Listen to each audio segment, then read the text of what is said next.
Greetings, ladies and gentlemen. This is Renegade Operative here yet again with another first impressions for the masses. Call this a quick shameless plug, but I did do a playthrough of the Final Fantasy 15 Platinum demo, so if you want to see that in its entirety, then you are free to click on the annotation on the screen right now. We're back into the never-ending fantasy that never becomes final with this newly released Platinum demo for Final Fantasy 15. To start this off, I'll say that my experience with the Final Fantasy series is very minuscule, so as a newcomer there won't be anything overtly technical. However, I'll do my best to provide you with a clean and cut impression of what I thought of this game in its entirety. First and foremost, we begin with the graphical prowess. The Luminous engine certainly is not a slouch when it comes to the weather effects displayed within the cycles of day, night, rain, and weather. It all looked really well in execution. I didn't experience that many reported stuttering issues, but for the most part it seemed to bug out only in small intervals during the cutscenes themselves. The opening cutscene with Noctis wakes up into the dream world is hampered a little bit by a chugging frame rate, and this is what happened in my experience. This was something that still irked me quite a bit. The game itself for the most part did seem to run at a decent 30 FPS. It could be better, but I could live with it as long as the final product is somewhat stable.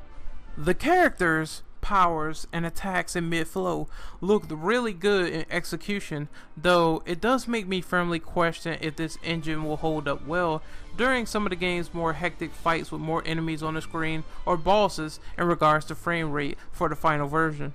The game also seemed to bug out with shadow rendering in the final fight near the end of the Platinum demo, which is something that I hope is alleviated for the final result.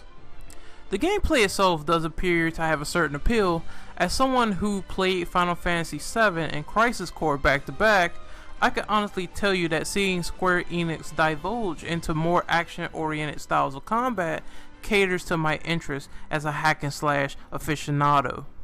There's a responsive on-the-fly weapon switch that you can map with the D-pad. Magic also takes one of these slots in the process, which will probably offer some quick thinking in the heat of battle as opposed to carefully plotting out your attacks with a turn-based system. I do fully think that with this demo at hand, these interesting ideas that they implemented were not fully realized for this demo. For half of the demo, you'll be spending time bonking leftover Sonic Adventure rejects with a toy hammer until the end of the fight, which doesn't offer any constant danger throughout. You'll have an instant healing ally there with you always and present during the final battle, and I think that maybe the sense of death, maybe the sense of urgency would have helped me learn better from my mistakes before I eventually got my hand held to victory.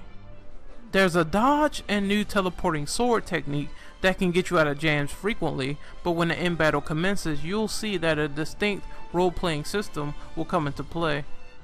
We've yet to see how all the better swords and equipment will be analyzed. While the taste of the broadsword and other displays of the Phantom Sword were shown, overall this paints a bigger picture for launch. This leaves me interested into what else they can do with the combat. I think this is only the tip of the iceberg to how diverse the combat could be. If this demo was judged on its own gameplay merit alone, then the exploration is mostly a key focus here, which might not appeal to everyone, especially those who play Episode Duske, which is a more plentiful experience from what I heard. I did like the final boss fight. It was something that made me believe that my execution was off to the highest degree. If there's more bosses like that where you can simply not rush into them at the heat of battle without getting demolished, then there's going to be a good line of challenge to look forward to when it comes to Final Fantasy 15. The controls were decent for lack of better words. They did have assist tutorials on screen which seemed very similar to Kingdom Hearts, where you're demonstrated how to perform a certain attack and is mapped to that particular button. On its own merit, the normal dodge cannot be abused improperly, which is a good tactic on the scheme of things.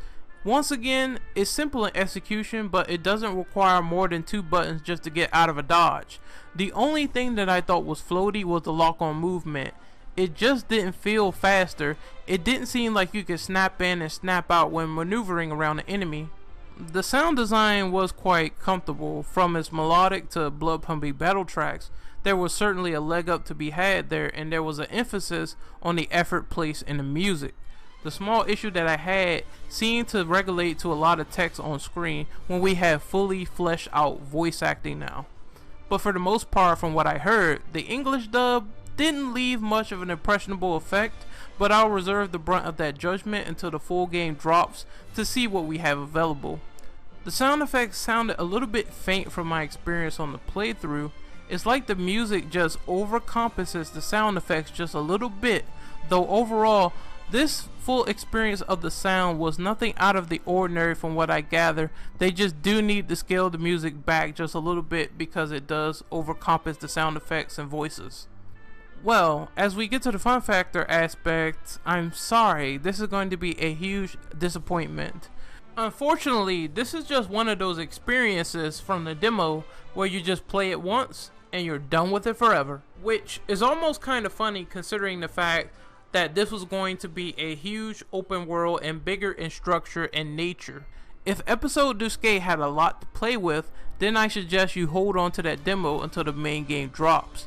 There was a balance of issues here, some things that certainly didn't make this a bad experience, just an okay one. Let's just hope that the point of exploration in the main game is a lot more exciting than it was in this demo. I give this experience overall a C+. This is Renegade Operative signing off. I hope you did enjoy this first impressions of the Final Fantasy 15 Platinum demo. Hopefully they release another one so I get the opportunity to play something a little bit better than this, but still, this was a decent experience, so I'm glad I got the opportunity to play it. And now I'm moving on to other things. I'm moving on to Dark Souls 3, so I will drop my first impressions of that next. Stay tuned. Later.